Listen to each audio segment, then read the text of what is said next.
জানতে ইচ্ছে করে মনে কি পড়ে না আমায়, নাকি সত্যি নিজেকে বেঁধে রেখেছ অন্য কারো মায়ায়। যে মুহূর্তগুলো আমি ছিলাম তোমার হাসির কারণ, আজ কি সেই সব মুহূর্ত তোমার চোখে শুধু বোঝা মনে হয়?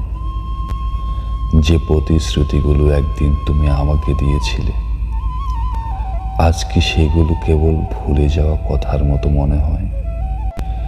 আমার ভালোবাসা কি এতটাই তুচ্ছ ছিল, একটুখানি দূরত্বেই তুমি অন্যকে আঁকড়ে ধরলে? আমি আজও তোমার জন্য বেঁচে আছি প্রতিটি নিঃশ্বাসে, আর তুমি হয়তো বেঁচে আছো কারো বাহুডোরে হাসিয়া আনন্দে। তবু মনে একটা প্রশ্ন ঘুরে, ভালোবাসা যদি সত্যি হয় তবে ভুলে গেলে কিভাবে আমায়?